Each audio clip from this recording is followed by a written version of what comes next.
warahmatullahi wabarakatuh. Di sini saya akan berbicara mengenai waktu luang. Menurut KBBI, waktu adalah seluruh rangkaian saat ketika proses atau keadaan berada atau berlangsung. Kita sebagai manusia tidak dapat lepas dari suatu aktivitas atau kegiatan. Aktivitas atau kegiatan tersebut dilakukan secara rutin maupun tidak rutin. Aktivitas yang bersifat rutin terikat oleh waktu aktif, sedangkan aktivitas yang tidak rutin terikat oleh waktu tidak aktif atau pasif, yang biasa disebut sebagai luang. Jensen membagi waktu dalam satu hari menjadi 3, yaitu waktu untuk bekerja atau economic requirement, waktu untuk merawat diri atau biological requirement, dan waktu luang atau leisure time. Penggunaan ketiga waktu di atas, setiap orang itu berbeda-beda. Hal itu tergantung pada, yang pertama, ada kebiasaan. Misalkan orang yang terbiasa bangun pagi dengan orang yang biasa bangun siang akan berbeda. Orang yang biasa bangun pagi bisa sarapan tanpa berburu-buru berangkat bekerja. Sedangkan orang yang terbiasa bangun siang akan terburu-buru berangkat kerja tanpa sarapan terlebih dahulu. Yang kedua, pekerjaan. Seorang penjual bubur akan berjualan di pagi hari, sedangkan penjual nasi goreng akan berjualan di sore hari. Yang ketiga, tujuan hidup. Orang yang ingin hidup sehat akan rajin berolahraga. Yang keempat, ada status ekonomi. Orang yang penghasilannya cenderung sedikit akan bekerja dari pagi hingga petang. Yang kelima, lingkungan, dan berbagai macam faktor penyebab lainnya.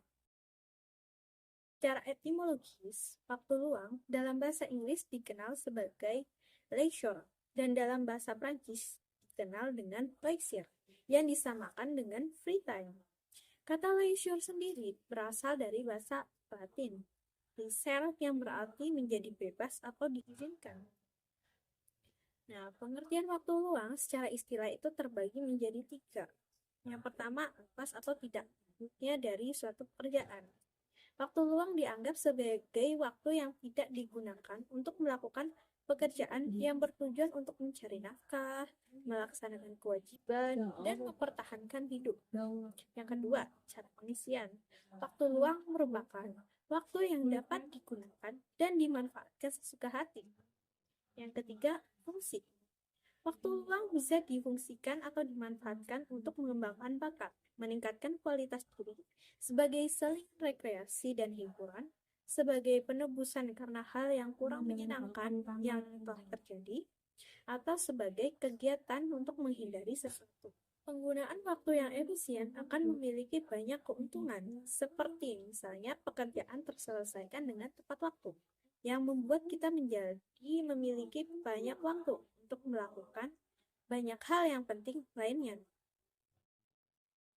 Waktu luang seringkali disamakan dengan waktu bermalas-malasan karena tidak melakukan apapun. Namun, pada kenyataannya tidak begitu.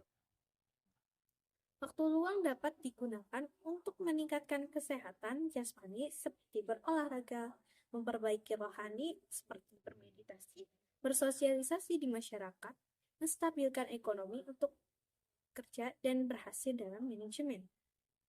Beberapa faktor yang mempengaruhi pemanfaatan waktu luang diantaranya yaitu menunda-nunda pekerjaan, malas dan tidak tahu pentingnya waktu, serta menuntut pemikiran dan tekanan untuk menyelesaikan target.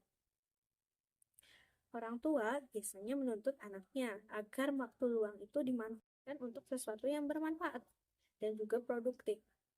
Hal tersebut bertentangan dengan sudut pandang anak yang menganggap waktu luang sebagai waktu yang digunakan untuk melakukan kegiatan apapun yang disenanginya. Berikut adalah hal yang perlu dilakukan dan diperhatikan untuk mengatur waktu. Yang pertama adalah membagi waktu, yaitu sesuai dengan kegiatan yang telah direncanakan. Yang kedua, membuat jadwal, yaitu berdasarkan kegiatan yang rutin dilakukan sebagai acuan, dan jadwal yang dibuat harus sesuai dengan kemampuan yang dimiliki. Ketiga, menjalankan jadwal, yaitu dengan menepati jadwal tersebut. Yang keempat adalah evaluasi, mencari tahu penyebab dari kegagalan yang telah dilakukan dalam memenuhi jadwal yang telah disusun. Nah, yang terakhir yaitu penggunaan alat bantu. Alat bantu yang biasa dan paling sering maupun paling mudah digunakan adalah agenda. Demikian hal yang dapat saya sampaikan. Assalamualaikum warahmatullahi wabarakatuh.